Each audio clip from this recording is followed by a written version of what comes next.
السلام علیکم ورحمۃ اللہ وبرکاتہ۔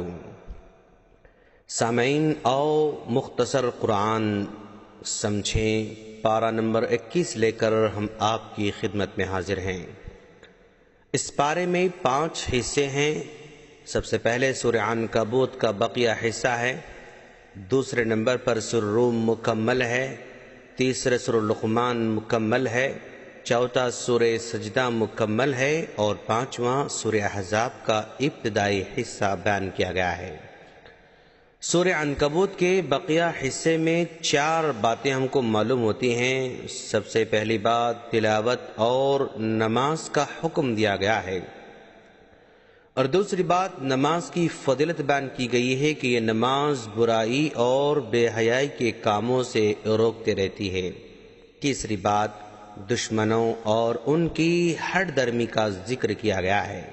چوتھی بات دنیا کی بے ثباتی بیان کی گئی ہے، اور یہ بتایا گیا ہے کہ دنیا اس کی حیثیت کچھ نہیں ہے، یہ ہمیشہ رہنے والی نہیں ہے، چند دن میں دنیا ہم سے چھین لی جاتی ہے۔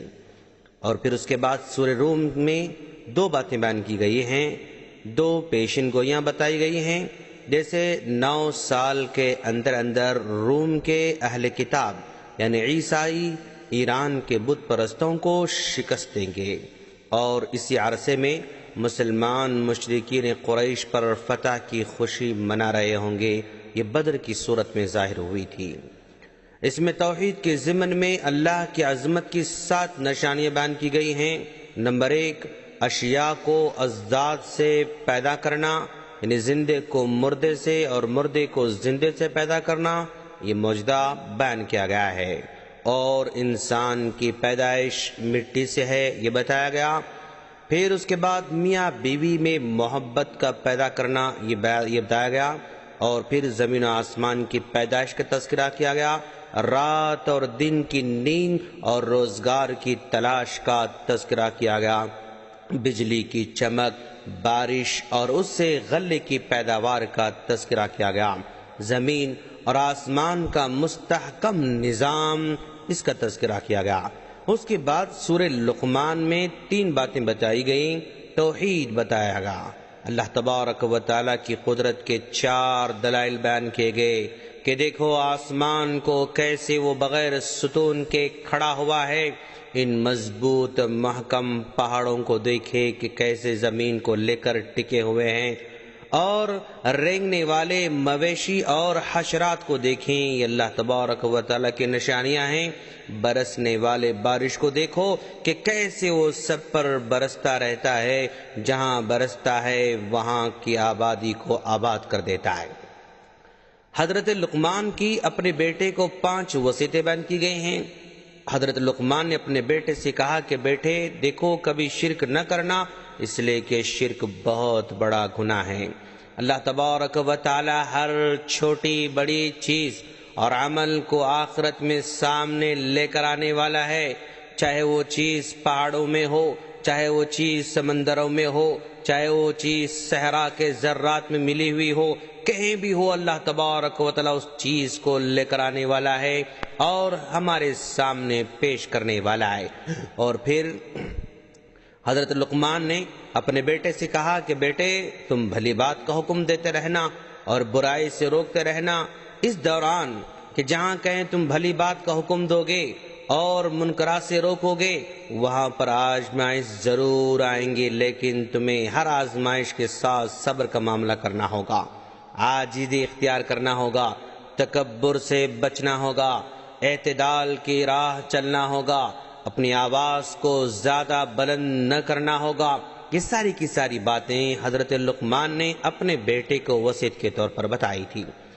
اس کے بعد توحید کے ضمن میں بتایا گیا کہ 5 چیزوں کا علم صرف اللہ تبارک و تعالیٰ کو ہے۔ نمبر 1، بارش کہاں ہوگی اور کتنی برسے گی، یہ صرف اور صرف اللہ تبارک و تعالیٰ جانتا ہے۔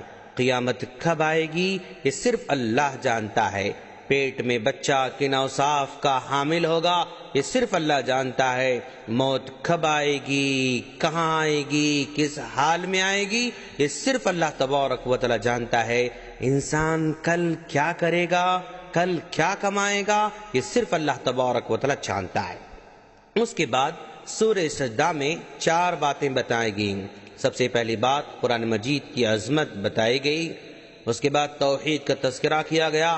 آسمان و زمین کا خالق اللہ تبارک و تعالی ہی ہے، ہر کام کی تدبیر و پلاننگ وہی کرتا ہے، پانی کے حقیر قطرے سے مختلف مراحل سے طے کرتے ہوئے انسان کو وجود بخشتا ہے اور پھر اسے انتہائی پرکشش صورت اور متناسب قد و قامت والا بنا دیتا ہے۔ اس کے بعد قیامت کا تذکرہ ہوتا ہے۔ مجرم اس دن سر جھکائے ہوئے کھڑے ہوں گے، ان پر ذلت چھائی ہوئی ہوگی، وہ دنیا میں واپس آنے کی تمنا کریں گے۔ مومنین جو دنیا میں اللہ کے لیے اپنی راحتوں کو قربان کرتے ہیں، اللہ نے آخرت میں ان کے لیے ایسی نعمتیں تیار کر رکھی ہیں جنہیں کوئی نہیں جانتا ہے۔ اس کے بعد رسالت کا تذکرہ کیا گیا، حضرت موسیٰ علیہ السلام کو تورات دینے کا تذکرہ کیا گیا۔ سورہ احزاب کی ابتدائی حصے میں 2 باتیں بیان کی گئی ہیں۔ سب سے پہلی بات زمانے جاہلیت کے 3 غلط خیالات کی تردید کی گئی۔ ان کا خیال تھا کہ بعض لوگوں کے سینوں میں 2 دل ہوتے ہیں، بتایا کہ دل تو بس ایک ہی ہوتا ہے، یا اس میں ایمان ہوگا یا کفر ہو سکتا ہے۔ کلمات زہار کہنے سے بیوی ہمیشہ کے لیے حرام نہیں ہوتی بلکہ کفارہ دینے سے حلال ہو جاتی ہے۔ منہ بولا بیٹا شرعی احکام میں حقیقی بیٹے کی طرح نہیں ہو سکتا ہے۔ اور 2 غزووں کا تذکرہ کیا گیا، غزوہ احزاب کا تذکرہ کیا گیا اور غزوہ بنی قریظہ کا تذکرہ کیا گیا، اور یوں اس پارے کی یہ پارہ مکمل ہو جاتا ہے۔ ہم اللہ سے دعا کرتے ہیں کہ باری تعالیٰ تو ہم تمام کو قرآن مجید کو سمجھ کر پڑھنے کی توفیق عطا فرما، آمین۔ السلام علیکم ورحمۃ اللہ وبرکاتہ۔